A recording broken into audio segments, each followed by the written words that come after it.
Chairman of the House Foreign Affairs Committee and a member of the House Homeland Security Committee, Texas Congressman McCaul joins me. Thank you for joining me, sir. Going to the scene, you always learn a whole lot more than reading about it or seeing it. Tell me what your impression on that scene was. Yeah, it's so true. Yeah, I was a federal prosecutor, chairman of Homeland as well. When you go to the crime scene, you learn so much. What I learned, you see in the video, I'm pointing from the sniper's den right there, the roof that the director said was so steep and sloped that they couldn't put agents on top of that, which is ludicrous. But what I learned from this, my biggest takeaway, Greta, was how close it was to the President of the United States. A clear shot, unimpeded. How he got up on that rooftop, that alone was the biggest failure, that he was able to look at the president from that point of view. And look at the one tree on the left-hand side. It blocked the Secret Service, who were to the right of the president. And the agents to the left were looking out straight onto the crowd. So they weren't even looking over towards this rooftop. A lot of unanswered questions.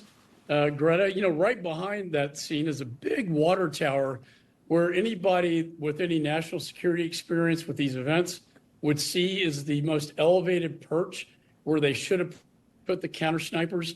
And thank God this sniper shooter didn't plan to do it from there. But this is a very well thought out attack. He had a drone out there 3 days before, saw the site, picked this location as probably the perfect site to launch. Thank God he wasn't successful.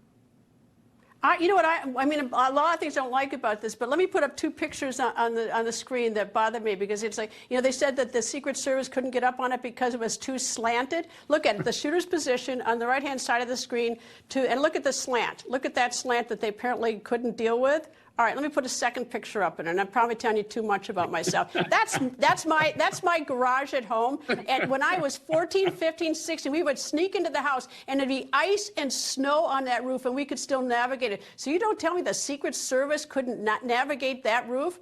And it bothers me that the Secret Service tries to pull a fast one on us and think that the rest of us aren't even going to see this, or we're that dumb. Yeah, I love that garage, man. It must have been very dangerous. It was very dangerous, and especially with ice and snow. It's like you'd slide down with your fingernails. It wasn't easy. But my point is this, is that, you know, it's like when Mayorkas tells us that the border is secure on his hearing, and on the split screen we see people pouring in live, you know, people pouring in over the border.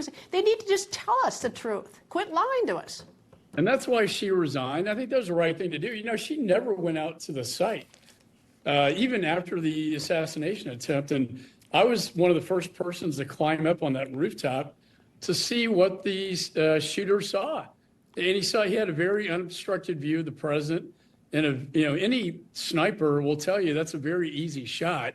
I think he was distracted by the local law enforcement. And with the turning of the president's head, he saved his life by doing that.